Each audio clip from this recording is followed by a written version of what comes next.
संदीप ने अपनी माँ के कहने पर गांव में शादी कर ली थी। लड़की का नाम था सुनीता। माँ का कहना था एकदम मॉडर्न बहू नहीं होनी चाहिए, लेकिन उन्हें नहीं पता था कि गांव से आने वाली बहू सुंदर सुशील तो होगी और उसको गांव से बाहर भी निकाल लाएंगे, लेकिन उसके अंदर का गांव कैसे बाहर निकलेगा। शादी के कुछ दिन बाद, माँ टिफिन तो देना जरा। बेटा अब तो स्कूल नहीं ऑफिस जाता है, माँ से नहीं अपनी बीवी से टिफिन मांगा कर। ओके माँ। सुनीता टिफिन ले आओ। एक किलो टिफिन, इसके अंदर पिस्ता डाल दिया है। पिस्ता? पिस्ता क्यों? सास जी ने बोला था ना कि आपको पिस्ता बहुत पसंद है। ओहो, मैंने पिस्ता नहीं पास्ता बोला था, पास्ता। पास्ता? कहीं होता है पास्ता? अरे बेटी तू रहने दे, मैं बना दूंगी। अच्छा किया कि पाव भाजी बनाने का नहीं बोला, वरना किसी के पाव बना देती है। सुनीता को बुरा लगता है, लेकिन उसकी नादान हरकतें कम नहीं होती। ऐसे ही एक दिन, अरे तुमने ये क्या लगाया है? अरे आप वो फूस फूस करके लगाते हैं ना, वही। डियो? का दियो? किसको दियो? अरे वही ना जिससे खुशबू आती है। हाँ हाँ सही पकड़े हैं। अच्छा लेकर तो आना। कौन सा डियो लगाया तुमने? अभी लेकर आते हैं जी। संदीप की बात मानकर सुनीता अंदर से खुशबू वाला फुसफुस लेकर आती है। ओएमजी! ओएमजी मतलब ओ माय गणेश ना। अरे ओएमजी छोड़ो, ये खुशबू वाला फुसफुस की बात कर रही थी तुम? हाँ इसी की, फिर से सही पकड़े हैं। अरे देवी, लेकिन आप सही नहीं पकड़े हैं, ये डियो नहीं है। डियो नहीं है तो क्या लियो है? अरे ये रूम फ्रेशनर है, जिसको कमरे में छिड़कते हैं, खुद पर नहीं। कोई बात नहीं, माँ कहती थी आत्मा किराएदार है, शरीर एक किराए का कर्म। हम शरीर पे ये डाल लिए तो क्या फर्क पड़ जाएगा। अरे बहू, ओ बहू, मेरे लिए फल तो ले आ, फिर मैं बाजार जाऊंगी। सुनीता अपनी सास के लिए फल लेकर आती है। अरे बेटा, पपीता, तरबूज और सेब फल ऐसे कैसे खा लूं? काट कर तो ले आ।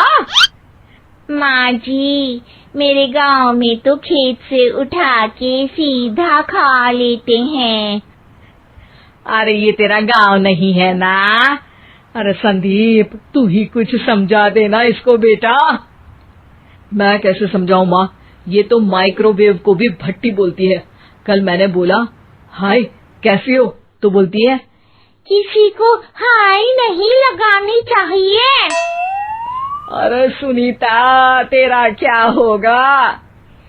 अभी तो कैसे बताऊं माँ जी, अभी हम कुछ करेंगे फिर पता चलेगा क्या होगा, लड़का या लड़की। हे भगवान, कहाँ से आ गई ये? रामपुर से जी, आप ही तो लेकर आए थे मुझे। अरे मुझे माफ कर दो। पहले कोई गलती तो करिए जी, आपकी तो सारी गलती माफ कर देंगे हम। हाँ अरे बहू, मेरी बात सुन, फल यानी कि फ्रूट जब भी लाए ना तो काट कर लाना, ठीक है? जी ठीक है माँ जी, फल यानी फ्रूट यानी काट के लाऊंगी। सुनीता रोज ही कोई ऐसी हरकत कर देती जिसकी वजह से उसे घर में दो बातें सुननी पड़ती। एक दिन, माँ मेरे बॉस घर पर आने वाले हैं शाम को, उनका बर्थडे है, फैमिली साथ नहीं रहती उनके, तो यही पार्टी कर लेंगे। उनको अच्छा लगा तो शायद मेरा प्रमोशन भी हो जाएगा। मैं ना फ्रूट केक लाकर फ्रिज में रख दूंगी और तेरे साथ आज खाना मैं बनाऊंगी, ताकि जब साहब आए तो खाने में कोई गड़बड़ ना हो। शाम को जब सारी तैयारियां हो जाती है, संदीप के साथ बड़े साहब भी घर आते हैं। फ्रूट केक तो ले आना बहू, फिर खाना खाएंगे। अरे इस सब की क्या जरूरत थी, आपने बुलाया वही काफी है। सर, आपका परिवार शहर में नहीं है तो हम ही आपके परिवार जैसे हैं सर। इतने में ही सुनीता फ्रूट केक लेकर आती है और बड़े साहब की टेबल पर रख देती है, और जैसे ही केक के ऊपर का बॉक्स हटाती है, ओह, ये क्या है? केक तो कटा हुआ है। मैं तो ऐसा नहीं लाई थी। आप मुझे शाबाशी दे सकती है माँ जी, मैंने ही केक काट दिया।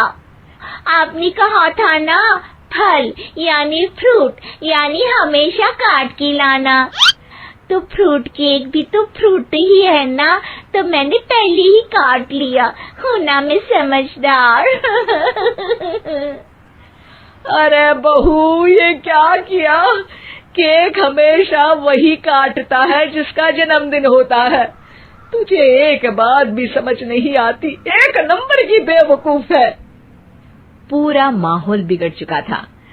संदीप को लगने लगा था कि साहब उसे प्रमोशन तो दूर की बात है, कहीं डिमोशन ना दे दे, लेकिन साहब बीच में ही बोल पड़ते हैं। अरे कोई बात नहीं, ये इनकी बेवकूफी नहीं है, इनका भोलापन है। बेटा आप कहाँ से हो? रामपुर गांव से। अरे वाह, गांव से? फिर तो आपके गांव में ताजे फल और सब्जियां मिलते होंगे। हाँ, सही पकड़े हैं। हम तो काटते भी नहीं, सीधा खा लेते हैं।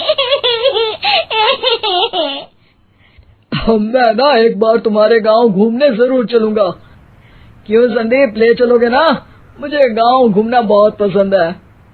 बस फिर क्या था, संदीप और सास दोनों खुश हो गए, क्योंकि साहब को सुनीता ने गांव की बात करके खुश कर दिया था। अब संदीप का प्रमोशन पक्का था। शिक्षा, कभी भी किसी भी गलती पर घबराना नहीं चाहिए। हो सकता है कि उस गलती की वजह से आगे बड़ा फायदा हो जाए।